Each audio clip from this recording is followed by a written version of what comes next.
right, welcome to VAR Espresso, Episod 5. I can't believe we're already 5 episodes into this.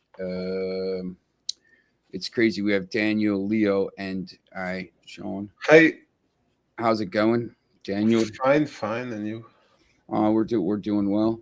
We lost Daniel. Daniel will be right back, I guess. When we were talking about before yesterday, I think. We kind of talked about how this has been pretty by the book. The chalk has run the day. I don't know if you know this term, Leo. In America, when they say the chalk is like if it's for like horse racing, if the favorite comes in every single race, it's called the chalk. Oh, okay. Chalk on the board. I think it comes from. So it's been like the favorites yesterday. I thought yesterday was the most intriguing day of the thing. Going into it, I thought Inter was going to struggle against Monterrey, and that's exactly what happened. But I'm not sure if it's because Inter have a hangover and they don't really care about this, or Monterrey is a pretty good team. I think it could be a mixture of both. The Mamelodi Sundowns Osan match was bad weather in Florida. That happens. So that was, they pushed that back. So that started late. For Mamelodi, a massive win. Fluminense Dortmund, I think, you talked about that. You thought that was going to be interesting.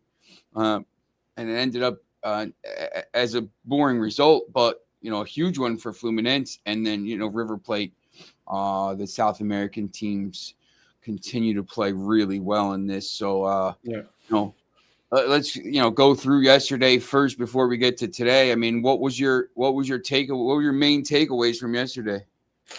Talking about the first game, so Fluminense against Dortmund, it was the kind of game we were waiting for. I think again, confronting a team Fluminense that wanted to absolutely win that game against a big European machine, and they did it all for that. But they can have some regrets to have not won that game. John Arias was a constant threat to Dortmund. I think he was even named MVP of the game. Thiago Silva, who is 40. He keeps showing great things at his age. In my opinion, Fluminense deserved to win, and I think we are now near from the first victory of a CONMEBOL club against a UEFA club, because the last was Corinthians against Chelsea in December 2012 by victory 1-0. So maybe we are closer than ever today, and I think it's a good thing for world football. And if I can just add something, we saw the first glimpse of what Job Bellingham will add to this Dortmund team, and even if it was short, we can already see that he has the same body language as his brother, and it's kind of disturbing. Daniel, these matches yesterday, which one maybe surprised you the most? Well, I'll pick up where you guys were talking about Fluminense, because obviously yesterday, for those who weren't here, I predicted Dortmund would destroy them. I must say, Dortmund were awful. I mean, they were so bad. I think Fluminense, had both teams played to say 80% of their ability, I think Dortmund still should have won. But the passing was really slow and clunky, and I got to be honest, my takeaway was I think the tactics were all wrong from Niko Kovac. Setting them up in a 3-4-2-1 with the wide men being the wing backs. I think it felt quite strange. Again, yesterday we were talking about the pace of players like Gittins and Adeyemi And actually playing against an older defensive line in Fluminense, the pace in behind could be really dangerous. We saw that after about 10, 15 minutes. Adeyemi got him behind with ease, and they just didn't do it. It was quite strange. But as Leo was just mentioning, Thiago Silva, what is he, 41? Like, I can't believe. Yeah, he's still in great shape. Yeah, it's really strange.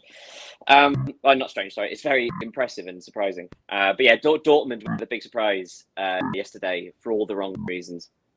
Yeah. I think, just for me, I mean, right now, the AFC teams are getting, I mean, it's been an awful start for them. Mamelodi Sunday. I mean, it's a massive wins for Mamelodi yesterday. Especially, look, it's not hard, it's not easy, when you have to wait 45 minutes, and I think, you're not especially used to delays in other countries. Here it happens because the weather in Florida, you get these nasty lines of thunderstorms that come through, and it happens. So you have to reset, and it's tough. I mean, when you have to do that as a professional player, it's tough as an amateur player. When you sit there, you're like waiting to play a match somewhere, and you have to sit. So massive win, but for Ulsan, look, it's tough. You're probably already out now because you lost those. You're on 0 points, and you have to play Fluminense and Dortmund. Yeah. River Plate 3-1 against Urawa. I think we thought the South American teams were going to be better here, and that was a big win for them. But just for me, you think maybe all these teams come in and have a chance, especially in these games where you're not playing. You can't lose games in this tournament if you're playing non-European teams. If you want to go through, that's clear as day, and that didn't happen. So those teams are probably in a lot of trouble right now. But that's my biggest takeaway, and then obviously the late match. But sorry. No, I just think we can go through it. But I think Inter's. I just don't think Inter's. I think Inter has half a foot in, half a foot out. They're kind of they're one of these teams where they just lost 5-0. We talked about it, and I just think they're kind of half in, half out, and it's something where they're maybe I'm wrong. Maybe they go through and do well in the next stage, but they just look like they're going through the motions a little bit. But you were talking about Urawa Red Diamonds, and I think that the game against River Plate was tighter than expected.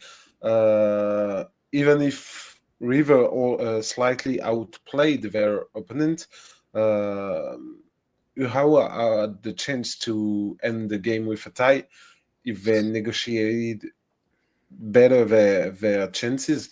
And in this game, I think individual performances have made the difference. I can think about the 2 assists by Acuna or the crucial saves made by Franco Armani. And the thing with that game is that it confirms the good start in the competition from the South American clubs, which have won 3 games and draws 3 too. So it's a very good start, and there maybe are the confederation talking about CONMEBOL clubs, which is the closest from European football. I think too, this might be a very simple way to say this, but look, the difference between a River Plate and Urawa, It's hard for me to say that. They're pretty even. For most of the game, one team takes its chances, one team doesn't take its chances, and that's, I think that's, you can do that in League on, like, PSG. When they play these games, they have better finishers. They take their chances, and then the teams that finish a little bit below them, aren't as good at that level. So maybe they don't finish in that game, and sometimes, when they're playing a team a little bit down the table. I mean, Manchester United is the perfect example. If they have somebody other than Asmus Hoyland up top, they probably are up the table. And it's just, I think a lot of these teams are pretty even. Midfield, the back four, keeper and stuff like that. And then the difference is going to be that, that star player for somewhere, attacking midfielder, the 9, something like this, that's gonna change the game. Yeah, but I think we can make the same statement again concerning Ulsan, because they were dominated by Mamelodi Sundowns. It was a real style opposition between a position-based football and a counter-attack-based football, but they also can have some regrets, because they had the chance to score, but they didn't succeed to do it. So I think the last kick, they need more efficiency if they want to do something in the competition.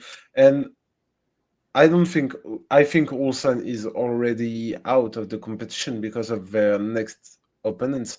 But Urawa made a good impression to me, not only the team but also their fans, and I want to see them in the second game, maybe more efficient, more clinical, and I think it will be interesting to watch. They play Inter the next match on Saturday, and once again, Inter, who knows this, and Monterrey will play River Plate at 9:00, the late match on that Saturday, and that's at the Rose Bowl. That's going to be an interesting match. I think yesterday's matches have done something. They've kind of set us up for, an interesting match day 2 and match day 3, whereas, some of the other groups, you already know who's going to win. But, look, I mean, Mamelodi Sundowns here, if they can beat, if they can get a win next time in match day 2, which, it's going to be tough for them, but they play Dortmund, then they play Fluminense in match day 3. You just got to try to keep, stay within whatever against Dortmund. Don't get beat 6-0, whatever. And you're in with a chance here, Daniel. Just going through these games from yesterday, the last time. I mean, do you think the Inter? Do you think Inter is just half in, half out, 1 foot in, 1 foot out in this tournament at this point after the end of their season, and they just want to get to their holidays, or do you think Monterrey is a good team? Obviously Sergio Ramos pops up with the goal yesterday. I mean, where do you where you kind of sit with Inter? First of all, apologies for the sound issues I'm having. Hence why I keep dropping in and out. Okay. If I drop out again, I might sort of kill it for today. So apologies for that. In regards to Inter, I mean, looking over the match yesterday, you have to say Inter deserved to win.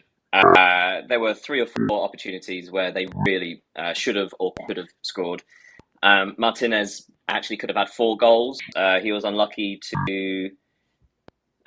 obviously, he had 1 ruled out for offside, rightly so, but it was still a gorgeous finish. But there are another 2 where he really should have scored. There was the 1-on-1 opportunity. I mean, it was just after Ramos scored the opener. Actually, again, Sergio. Of course, it was Sergio Ramos. Who else was it going to be? but only a couple of minutes later, Martinez had a shot from, I think it was about 7-8 yards out, and the keeper blocked it from point blank range. That could, if that goes in, Inter, have immediately replied. Likewise, had an opportunity in the 77th minute where it was pulled back to him near the penalty spot, and he blazed over. So Martinez, who I'm sure everyone would agree would be the key player for Inter, because not only is he the top scorer, but also he's the guy that sort of drops in the space as well as being able to run behind. He's such a world-class striker, but he didn't seem to quite step up yesterday. Like, had he scored just one of those other opportunities, then we're talking about Inter winning. Monterrey, they didn't offer that much going forward. Although, having said that, Canales was causing issues as a creative 10. He had a shot from nearly 30 yards out that hit the post. But yeah, I mean, most of the Inter really should have scored more. And then this whole conversation is different, isn't it? Suddenly it's like, oh, Inter have scored. Inter have won. They're under the way in the group, but now they've put themselves under significant pressure because they're behind River Plate, and obviously River Plate are top of the group. Fair enough, having beaten probably the weakest team in the group, but now Inter have to get a result against River Plate, otherwise they're at risk. And then it comes down to between them and Monterrey, who does better against Urawa. Right? So yeah, Inter have only themselves to blame, but I think they should have won, really. Yeah, it's interesting.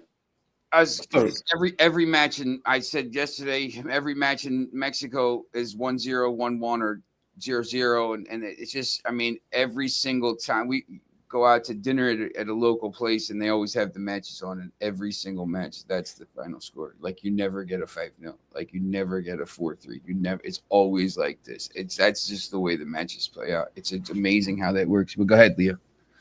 I think it was also important for Inter to show that they could make up a deficit after what they have been through these past weeks. They had to show they have mental resources. Resilience. Resilience. And they did it perfectly.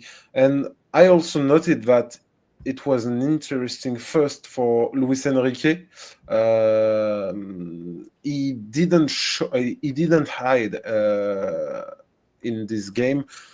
It was not. It maybe not. It is maybe not the perfect context for him to come in a team with expected mental issues.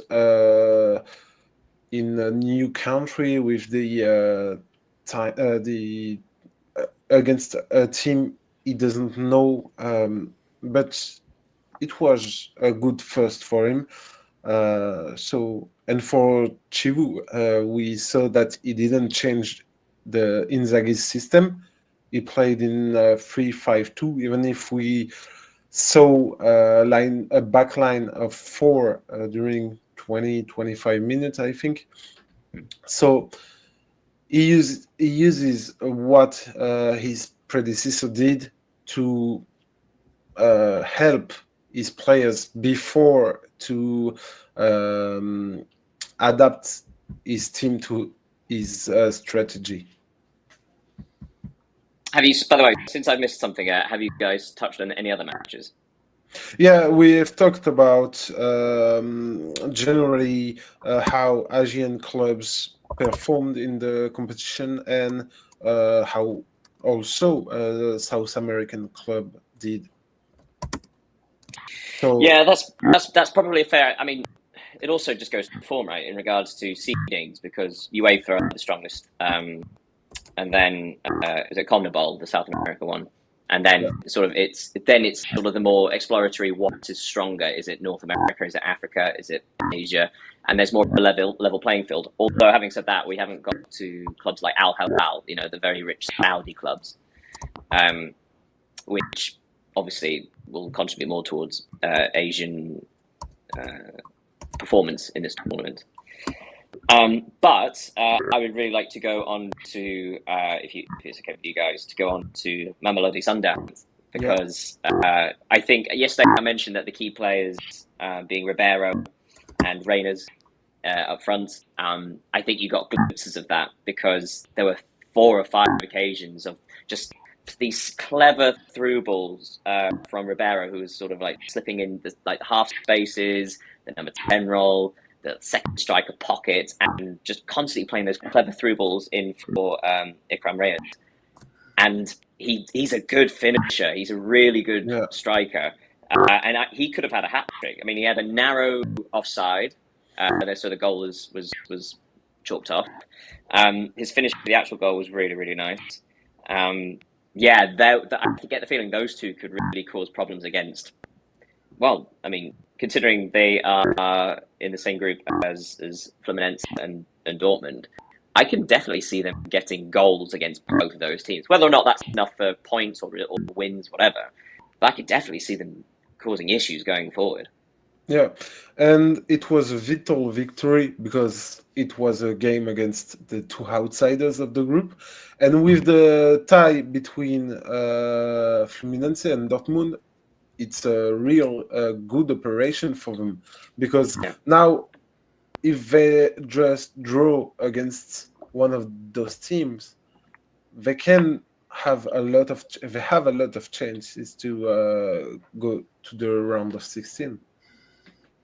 Yeah, absolutely. And looking at the table, as I said before, Group E, you've got River Plate, Monterrey and Inter level, and Urawa Reds, who have it all to do now. Urawa, even though it was 3-1, I don't really think they were in the game. For the first 30 minutes, they did nothing, absolutely nothing. It was River were completely in control, and even Urawa Reds. The penalty, they've got their 2 wingers have really good ball control, really good shift of weight and agility, and that's how they won the penalty, right? Just letting the ball come across and buying that extra half a yard. It was really, really clever. Also, you've got to give credit to who scored? Matusa. Matusa. No, for Urawa Reds. Because he had to wait nearly 3 minutes for that penalty because obviously River Plate, classic gamesmanship, slowing things down, making pushing and shoving and getting the referee distracted a couple of times. Someone got a yellow card, I think it was Acuna. So, I mean, credit to where credit's due for Matusa for actually putting it away after such a delay. But apart from that, River were never really ruffled. There was about a 10-15 minute period. And then the real shame, obviously, was before the third goal for River Plate. Urawa were in it. That was like a 10-minute, 50-minute period of okay, putting some pressure, and they just made changes and attacking changes. So they put on another player to sort of put those crosses in, cause issues, and then they immediately concede. And it was a poor set piece. It was unmarked from 6 yards. It was not good. So River Plate looked really strong, really dominant, and they top the group now. But looking at Group F, Mamelodi Sundowns obviously at the top, Dortmund and Fluminense level on 1, and Ulsan bottom of 0. So Mamelodi Sundowns, I think you mentioned just as I clocked on, realistically, if they get 1 more point from the final 2 games, albeit against the stronger 2 teams, but if they can get 1 more point, that could be enough. 4 points could be enough to get you into the next round, which would be huge for a sub-Saharan African team. And I think it would be easier for them to grab a point against Dortmund than against Fluminense. In my opinion. Potentially, just sort of sitting back, and then because they have the ability to go forward to counter, there could be issues. And from what we have seen from the 4 teams in this group. And then today we have we talked about Al Hilal, Al Ain, the teams coming in. Wydad FC, Pachuca, another Mexican team, is going to play all European teams. So 4 European teams in it today. Man City and Wydad is the early match. Real Madrid, Al Hilal is at 3 Eastern here in the Eastern time. Pachuca and RB Salzburg. And then Al Ain and Juventus. I don't know if The first game, Wydad didn't have a real great season this year in Morocco. They had 14 draws. They only had 5 losses, but they finished a long way back in the league. They finished 16 points behind Berkane. When they won to get in, I watched that game. That was a pretty strong team. Obviously that's changed since then. It was a few years ago. I don't know if anyone thinks, especially with the way City's throwing money around and the way City ended last year, obviously clearly one of the favorites in this tournament. It could be an ugly match. The other ones look, Pachuca, Salzburg, once again, the Mexican team, it could be an interesting match. Real Madrid, Al Hilal, who knows? Same thing with Real Madrid, didn't have great end to the season. So, and Al Hilal maybe one of the stronger teams in the Asian AFC. And then, the late game, Juventus. I don't know what I still know what to think of Juventus in this tournament. Same thing. I think it seems like they're trying to spend some money and trying to build back after the way these seasons have ended the last couple of years. So it could be interesting, but of these games, which one do you think is the biggest one today, or the most competitive? Personally, the one I will look forward the most is Manchester City against Wydad Casablanca because of Cherki's debut, because he is a jewel. We all know that, and I want to know where he will play under Guardiola, what will be his role, what he will be able to do in that team, and what he will be authorized to do, because we know that Guardiola's system is quite strict with his players. He's gonna be like this. Yeah. He's gonna beat all the enthusiasm and the energy, everything out of him. He's gonna make him a robot. But the thing is, with Cherki, even if he's not in a good day, he can unlock the doors, because he's that kind of players with just one touch, one pass, you can see things that other players, even good players, can't see. He can create occasion. He can do everything. He can play with his left foot, right foot.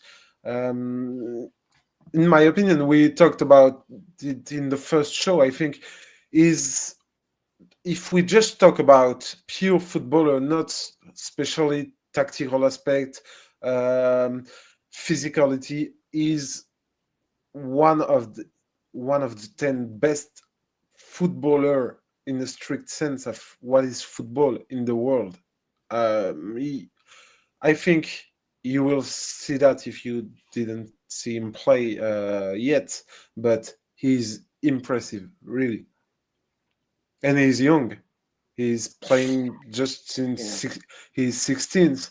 So now he had mixed debut with Lyon because coaches didn't trust him, really trust him. He didn't show that they could have trusted him more. But last season under Pierre Sage and also with Laurent Blanc, with whom he got a good relationship. But from Laurent Blanc to Paulo Fonseca, he had a tremendous season. His stats are really, really good for a player of his age, and in a non-dominant team, because Lyon didn't have a really, really good season last year. So, yeah. And of course, they might still be relegated.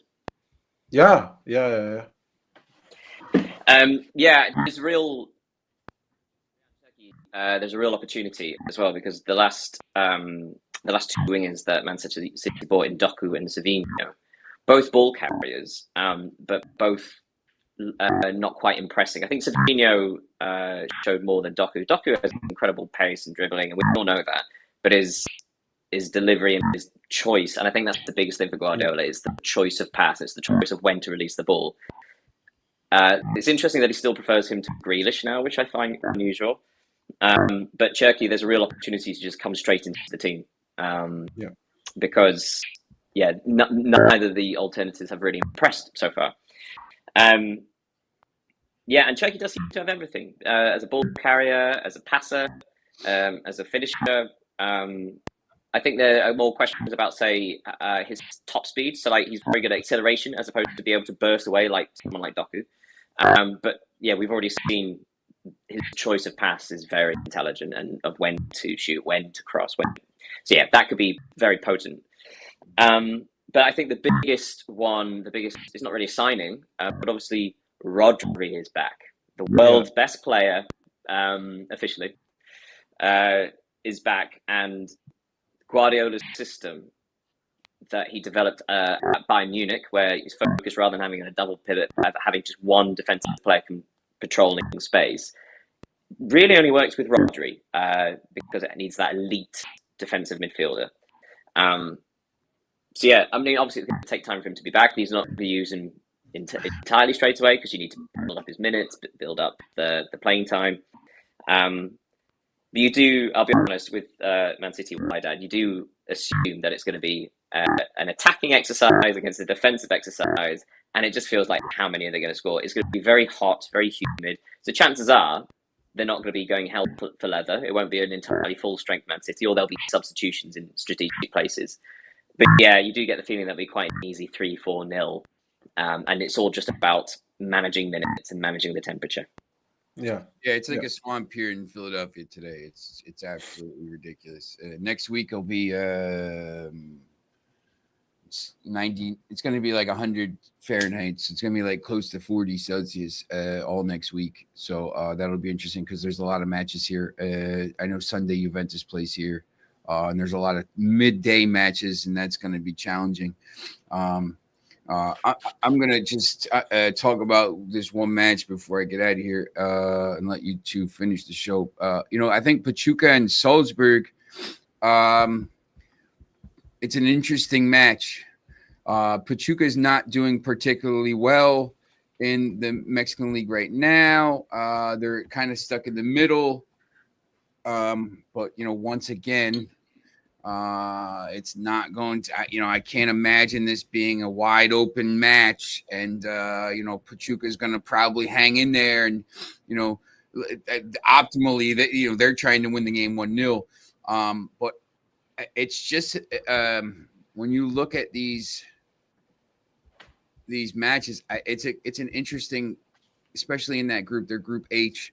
They're in with Al Hilal, Real Madrid, Pachuca, Salzburg. So, if I'm Pachuca or, even Salzburg, whatever, if I can get 3 points here, look, Madrid's probably going to win the group. But you go into that match with Al Hilal saying, listen, all we got to do is, if we can get a win somehow, or if we can get, get a kind of a draw, whatever. I mean, if you get to 4 points, you have a chance to get through. And I think that's what these teams are trying to do. So it's a really interesting game. It is. Salzburg, obviously, everybody's a bit confused why they're in, because UEFA were allocated 4 previous winners of the Champions League and then 8 from best placed rankings. But because Real Madrid won 2 of those competitions, they've got a 9th place, and that's how Salzburg qualified as the 9th best ranked team. But obviously, that's when you include that no nation can offer more than 2. So yeah, that's how they've squeezed in. It's quite a strange backdoor way. And sometimes those teams that get in like that, I mean, you see this all the time in other sports. Sometimes these teams that get in and they keep hearing, "Why are you here? Why?" All the media, "Why are you here? You shouldn't be here. You guys aren't any good. You come here," and you're like, "Listen, I'm sick of hearing this stuff. Let's just go out and play and show them why we're supposed to be here and get through, and then maybe get into the next round." And then you say, maybe they win it. Maybe they win around the 16. So like, That's a fair point. But I would point out that obviously, and comes back to a conversation we've had in a previous episode of this, where because this is a 4-year rolling tournament. Yep. Salzburg aren't even the best team in Austria, where they used to be dominant for quite a long period. This season and the previous season, they finished second. So then they are, and especially this season, they were pretty awful until the turn of the year. Yeah. But they are, as ever, the model that they have these young, exciting, very physical players, or regards to like sort of pressing and energy and stamina. But I would point out that some of these players are injured, actually. So like Karim Konate is a really hot prospect up front. He's injured for the tournament, it looks like. There's someone else I've forgotten. But yeah, a couple of these like exciting attacking talents are injured. It's relying heavily. I pointed out in the preview that the key player could be Oscar Gloch, the young attacking midfielder. He's looked like an excellent prospect for a while. A lot of big teams have been looking at him for the last couple of seasons. But it does seem like a lot to lay at his door. And as you said, like there is a vulnerability about Salzburg. It's not as if they can come in and sort of perform at the highest level. It may well be that they're caught off guard because they're in the same group, as you say, Real Madrid, Al Hilal, and Pachuca. Pachuca, this is their opportunity, right? So for Al Hilal and Pachuca, they'll be looking at Salzburg as the quote-unquote weakest of the European teams. So this is an opportunity to finish second. This is a chance. Pachuca, again, I would say, like in my preview, I would point out their left-hand side is dangerous. So Usama Idrissi is their winger on that side. He seems to be the most creative player. He has a really good relationship with their striker, Salomon Rondon, if you remember him. He's still banging them in. He's their top goal scorer, I believe. But as well as Rondon, Idrissi has a really good relationship with the left back, Brian Gonzalez. So you've got this sort of opportunity. You've got this option of like overlapping left wing back. You've got the winger cutting inside, both of whom are trying to offer crosses for Rondon, who is very much still banging them in from that kind of situation, heading them in, getting a run on the last defender, those kind of crosses into the box. So Pachuca can attack. It's mostly down the left, but they can attack. And if Salzburg have a vulnerability, it will very much be exposed by Pachuca, I think the difference between them, and this is just as someone watching from North America, the difference, I think anytime these Mexican teams will play games, they always have a chance to get a result. They might not win the match. They always have a chance. They play defensively strong. They're low scoring matches. Once again, they slow the play down. Sometimes you watch the games and they always have a chance to get a result. Like I don't think in some of these other games, and some of these other countries or whatever, the representatives for some, you're like, they even if they're not as good, they're not going to win the game. In Mexico, I think these teams, they're not as talented as some of these other teams, but they always have a chance to get a result in these games. And I wouldn't be stunned if they won 1-0 today. Salzburg is also, Salzburg is probably the more talented team, but once again, you see injuries and everything.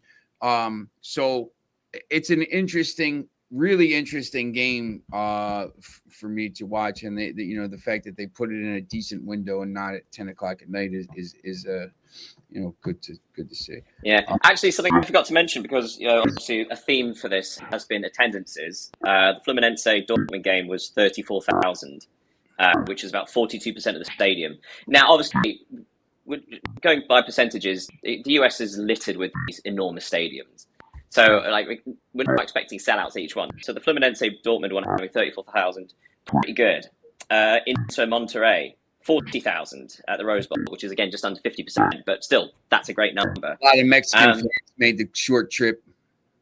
Yeah, well, but now we get to River Plate and Uruara was just under 12,000. At Lumen Field is 67,000 capacity. So that wasn't great. But it was such a shame that Ulsan and Mamelodi, there was only 3,500 people there. I think everyone left because of the weather. Well, potentially, but there was the delayed start, obviously. But even tickets sold is only 3,500, and it was such a shame because I think, that's the sort of thing. Like I say, these are the matches where you like Mamelodi Sundowns going forward, offering something different. These are interesting games, but it's just quite hard to nobody cares. to sell the word. Nobody in America care. Like that's just not. Nobody's rocking Mamelodi Sundown jerseys at the beach this summer. But look, maybe now somebody will because they got the win. But all right, I'll let you guys finish the show here today. But I'll be back on there tomorrow. So yeah, no problem. All right, have a good day, Sean. You too. So just to bounce back on the Pachuca Salzburg game, I think that, as Sean said, it's interesting to me. It's interesting because I have no specific expectations about this game. Salzburg had a deceiving season on national championship as in the Champions League. I remember they lost 4-0 to Brest in Champions League. So that was when their manager was oh gosh, who was it? I've completely forgotten. Never mind, I'll forget my point. Yeah, I have his name in the. I know who he is, but I don't have his name. Yeah, and they changed something, but now the thing is, as you also said, they got talented young players, and you noted Oscar Gluck, who is set to leave after the tournament. I think I heard Porto could propose 25 million euros to Salzburg to sign him. And yeah, what I just noted against for Pachuca is the good occasion to see Salomon Rondon back on track, because he's 34, 35, I think, still scoring goals. I think he might be older. I think he's 37. Oh, okay. Maybe I'm wrong. He's mid 30s. Yeah, but he's in his 30s, maybe in his late 30s. And yeah, I remember him when he played at West Brom Albion, sorry. And Newcastle. Yeah, Newcastle also. So it's good to see, like we saw with Monterrey, Canales, Sergio Ramos, or Thiago Silva with Fluminense. It's interesting to see those, I will not say legend of the game, but good or great players. Experienced. Experienced player, not to choose to go to Saudi Arabia or MLS, which now are the easiest choice, I think, for experienced player.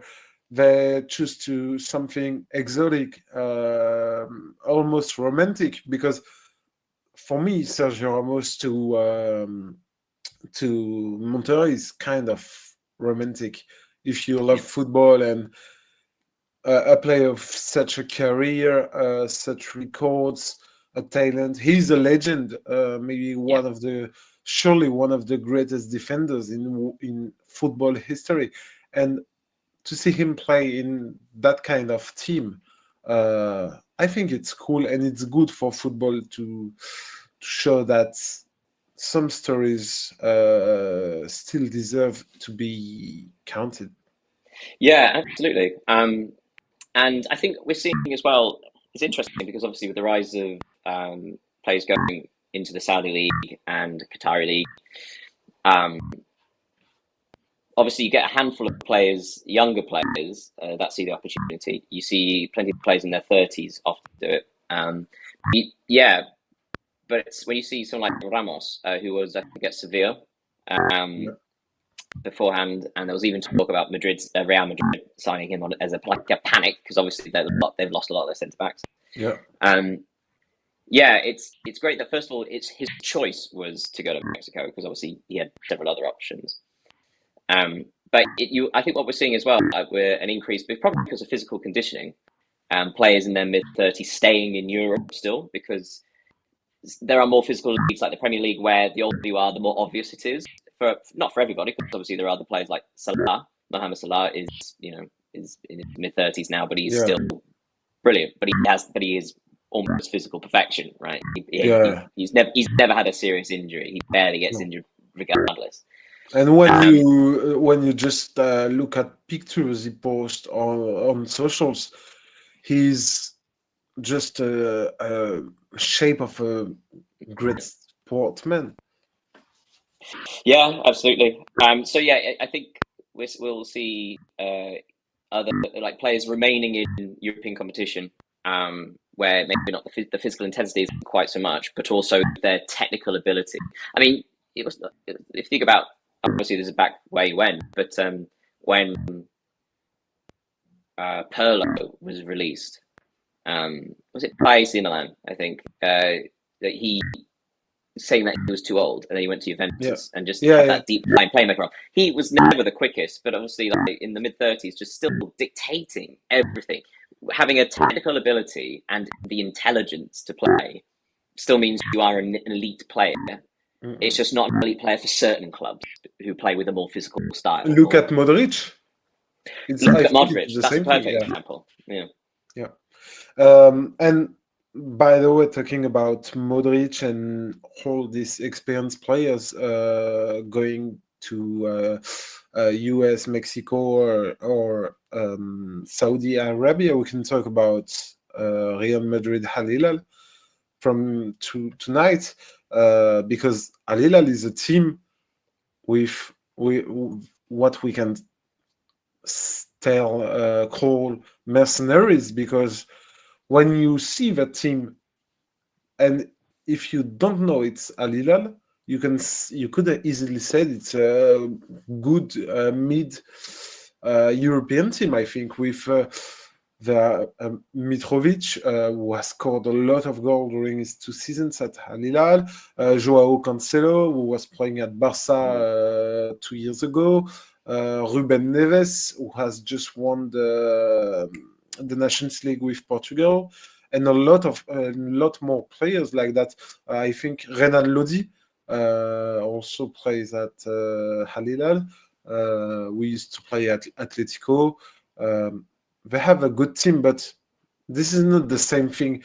Maybe because our perception of Saudi Arabia Championship is maybe biased by the fact that it's more like a money-based championship. But yeah, I think there is big differences between players we have talked about minutes ago and this kind of players. Yeah, that's fair. But I would say Al Hilal has been one of the success stories, because obviously there are several clubs taken over by the Saudi states, but they weren't the only ones that were offering these huge wages. A lot of the other teams in the Saudi Pro League were. And obviously some teams have done it without any success, like Al Nassr, right? They spent God knows how much money just on Ronaldo, but other players as well, and it's not quite worked. However, Al Hilal, it has worked to a certain extent. You think about Neves, I think he's only got a year left on his contract. Possible. So there's the possibility, for example, like plenty teams, say in Europe, are really interested in Neves. So actually, of all the he does have a sell-on value. It's not just like signing players in their mid-30s. He was one of the ones they bought in his prime, and he's never been the quickest. So actually, as a ball-playing, deep-lying midfielder, he is among Europe's best, actually. And their strike, they've got Mitrovic, but they've also got Marcos Leonardo, who's one of the more higher-rated strikers from Brazil. He's an exciting striker as well. But actually, the key player I highlighted for Al Hilal, which you may remember the name, Salem Al Dosari. Yeah, he's a big star in Saudi Arabia. Well, and right so, but first of all, it's great that one of the key players is Saudi in a Saudi team and in the Saudi league. That's great. But obviously, he became more of a household name because he scored the winning goal against Argentina in the 2022 FIFA World Cup. He is still, despite the fact of all the money spent on the rest of the team, he's still their most creative player. He still has, I think it's the third most goal contributions outside of Mitrovic and, strikers. Yeah. But he's the one that creates most of them. He is really dangerous. He's 33 now, but he still has the technique and the creativity to provide opportunities for these big money strikers. So, I mean, I don't expect them to beat Madrid, but I do think Real could be vulnerable. Again, in my preview, the key player I pointed out for Real, because obviously they have so much attacking talent, it's sickening. But I said the key player might be Dean Huijsen, which is a bit mad when you think. But also, Madrid Militao has an anterior cruciate ligament injury or something like that. He's out for a long time. Rudiger has been out for a while and will be out for a fair amount of time still. They're the two centre backs, and they are both injured. So, in regards to centre backs, Real Madrid only have Dean Huijsen and Raul Asensio, who's just signed a contract extension. So, they could play Tchouaméni as a centre back, but there is basically the prospect of Huijsen coming straight into the team just because of lack of numbers. So there is a possibility that new centre back partnership, just playing together. There's the possibility that Al Hilal, one or two crosses, one or two passes in behind, they could be vulnerable. I still think Real would win, but I don't think it's going to be as straightforward as everyone seems to assume it is. And it will be the first start for. I think it will be the first start for Trent Alexander-Arnold also. Yes, of course. And just Trent on the back of the sheet. Yeah, Trent. Yeah, that's true. And it will be interesting. I don't know concerning the forwards. I don't think Mbappe will play. I saw that he was maybe injured or he needs to rest. So even without Mbappe, if Vinicius, Rodrigo, and Bellingham are here, it's an attacking threat, of course. And the most important is that we will also see how Xabi Alonso wants to make his team play. And it will be interesting. Yeah. And Inzaghi also, because he's the new coach of Al Hilal. Yeah. And I don't think he will use the same system as he used to do at Inter, because looking at the group of players he's got at Al Hilal, I don't think they're the most reliable players to do that, even if he can, because Renan Lodi used to play as at Atletico as left on the left. Was he at Marseille as well? Sorry, on Marseille too. Yeah. So it will be interesting to watch how those two new coach will do at their new teams. Yeah, funny enough, I actually think weirdly Inzaghi could be a good signing for Al Hilal, because actually I don't think, obviously his system at Inter was quite unique in how they played, having these roaming centre backs, and it was really fun to watch at times. I think they do have the players. We're talking about wing backs that can go attacking, like Lodi is a very good attacking wing back. But they also have, as I mentioned before, Marcos Leonardo and Mitrovic. They do have a potential strike partnership, one of whom, both having different characteristics, like physical characteristics. So that could work as if you want to say, like, comparatively to Inter. But also, it's been such a short amount of time, you can't imagine, again, anything radical, anything being able to implement new ideas. Yeah. Same thing with Alonso, right? And chances are he will not be doing the same thing he did at Leverkusen, because they're just not the same players. No. And apart from anything else, playing three at the back, you only have two centre backs. So if you drop Tchouaméni in there, maybe, who can then step up into midfield because he is a defensive midfielder.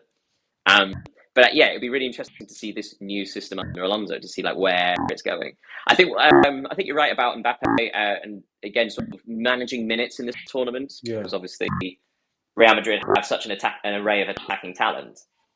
It'd be lovely to see Rodrigo playing on his preferred left, because he never gets to. He'll probably get the opportunity, but also we'll see minutes for players like Cuellar, the Turkish right, like So actually, perhaps there'll be more of a balance about this side because understanding of the big names of Mbappe, Vinicius Junior, making sure they're rotated throughout this tournament. So therefore, using players like Rodrigo on the left, will give this opportunity on the right. Now, am I right in saying you might do tell me if I'm wrong? Like, is Brahim Diaz back now at Real? Oh, I'm not really sure. Let me just check. Like, this is my understanding. He went off on a 2-year loan to AC Milan, and I can't Yeah. remember if he's gone back or if he's been signed. Oh yeah, he was at Real last season. So he's another so if you've got, say, for example, if he is there, again, if Diaz and Güler are there, then you've actually got two options from the right wing coming inside. So again, weirdly, the freedom of Alonso to actually rotate Mbappe, Vinicius, Rodrigo actually might offer more balance on the right hand side. It might be interesting. Yeah, I mean, I don't think anybody doubts that Real will win the group just through sheer attacking numbers, sure. No. And what is funny is that in case of Real finished first in their group and Dortmund finished second in theirs, I think Job and Jude can meet in the quarterfinals if they. I said yesterday that'd be. Oh yeah, that's true. I forgot it, but yeah, it will be an interesting match in the match. I think Joe Bellingham is obviously a hotly highly rated youngster, much like his brother. I think there needs to be expectations change slightly. I saw him playing a fair bit for Sunderland last season, and you mentioned earlier in the stream that it's scary to see the similarity in how they run, how the gates, like how they stride forward. It's kind of spooky. But Job is is less of a forward-thinking midfielder. So it does seem like he's more like, say, it would be slightly further back, less to do with picking out the right pass or like making those second runs into the box. I mean, he does seem to be, like, say, slightly further back in regards to where the play is.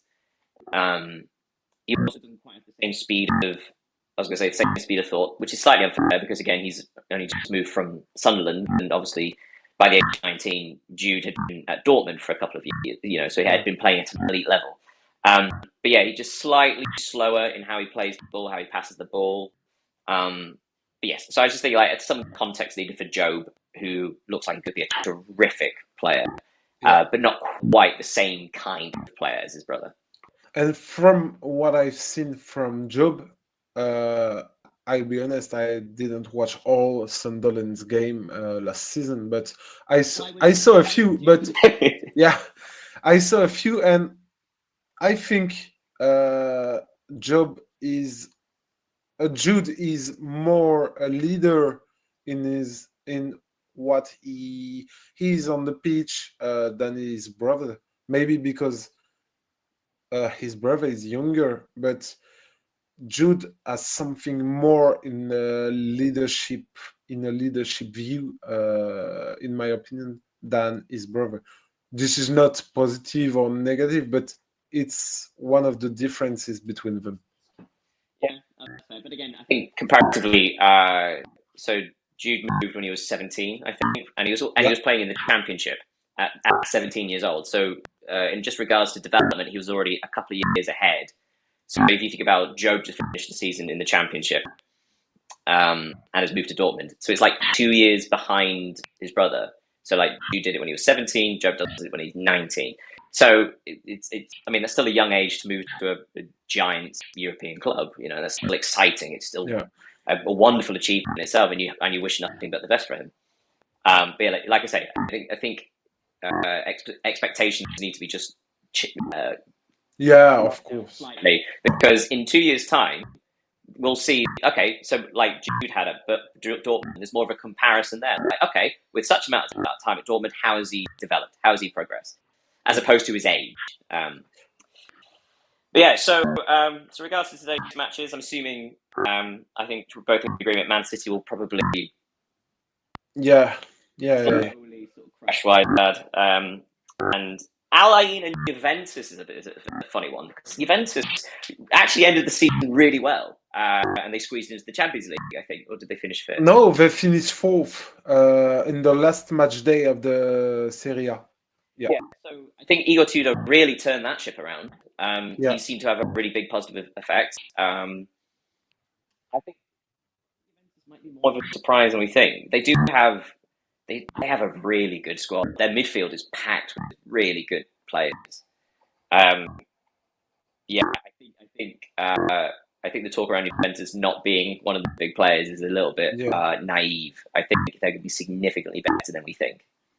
But the thing is that when you talk about Juventus today, you have to compare that Juventus with the Juventus from the Champions League final in 2017, for even with the Cristiano Ronaldo's Juventus. I think, as you said, that they're talented players, but wow, they changed so much in few years. It's kind of strange because we used to see Juventus dominate Serie A for a decade, and now they struggle to even qualify to the Champions League. So it's strange to see how this club fell apart in just a few seasons. And it's a club. You do worry about sorry to interrupt. You do worry about teams like AC Milan, who have had a very poor season. You worry about like if they fall away from the Champions League for a couple of seasons, then somebody's like, what's going on there? But they seem to be mismanaged from the top, and had just quite a strange season on the pitch. Whereas Juventus, like I say, there's been a slow rebuild. Especially at the second half of the season, things were looking good. Things had a clear identity. And actually, classically, it's very Italian because the ability to sort of slow things down, control games, not concede. That's been less. You see that less in Serie A now. I mean, it's still fairly across the board, but the bigger teams have more control. The Igor Tudor seems to have really gotten control of the situation. So I don't think it's a sinking ship anymore. I think now you're seeing that the financial power of Juventus will probably come through. And also, considering the squad, they do have the ability to sell and then reinvest. And now they're in the Champions League again, that just kind of solidifies that. That's been an hour for the stream. Is there anything else you'd like to add about I think we've made a lot of points about all those games. It will be a good day, another good day of football with the big boys. Tomorrow we will talk about the 4 games of today and the 4 of that comes for the second match day of the competition. So it will be also interesting. The atmospheres for Real Madrid and Pachuca, I think. There's going to be a lot of. I think they're the big sellers today. And also Wydad, because they have one of the best supporters in Africa.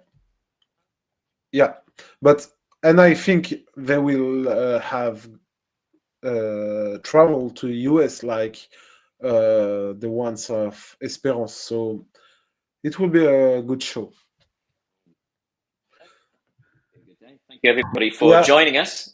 For those watching, thanks, everyone. Do not hesitate to follow us on our socials, and we will meet you tomorrow at 1 p.m. And that's 1 p.m. CET and 12 p.m. BST. So have a good day, and see you tomorrow. Have a great day.